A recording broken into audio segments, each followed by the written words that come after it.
dengan mata 573 dimenangi oleh Rumah Biru. Let's rock and roll. 난 눈을 맞추고 just feel the rhythm roll. 없는 애는 없는 일은 나도 좋아. Let everybody roll.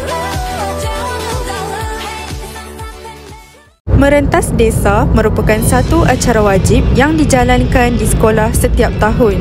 Selain memenuhi takwim persekolahan, aktiviti ini juga bertujuan untuk membina kecergasan fizikal dan mental bagi membentuk individu yang cergas. Aktiviti Merentas Desa ini juga diharap dapat memupuk semangat kerjasama dalam kalangan warga Semsha.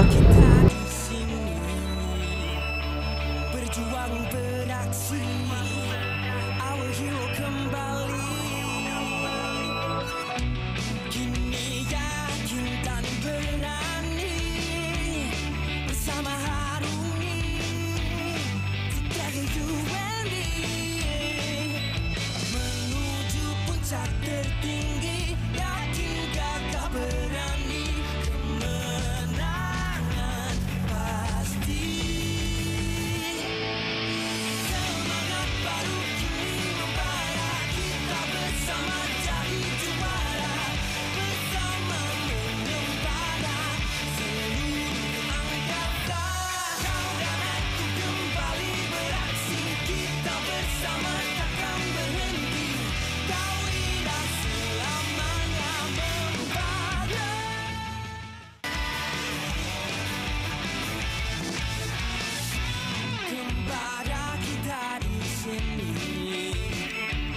Cabaran ku tempuhi, tetap sama berdiri,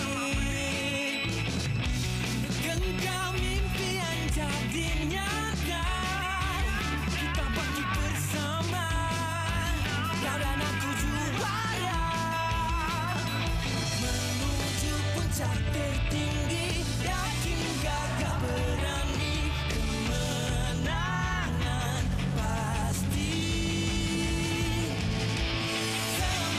Baru kini membara, kita bersama jadi juara, bersama mengembara seluruh angkatan. Kau dan aku kembali beraksi, kita bersama takkan berhenti.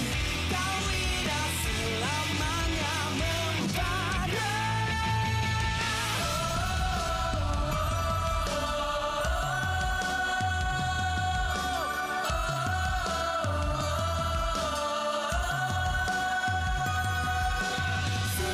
Tahniah untuk Rumah Biru yang berjaya menjadi Johan dalam kejohanan Merentas Desa 2025. Untuk rumah-rumah lain, jangan putus asa. Teruskan usaha anda semua. Majulah sukan untuk Semsha.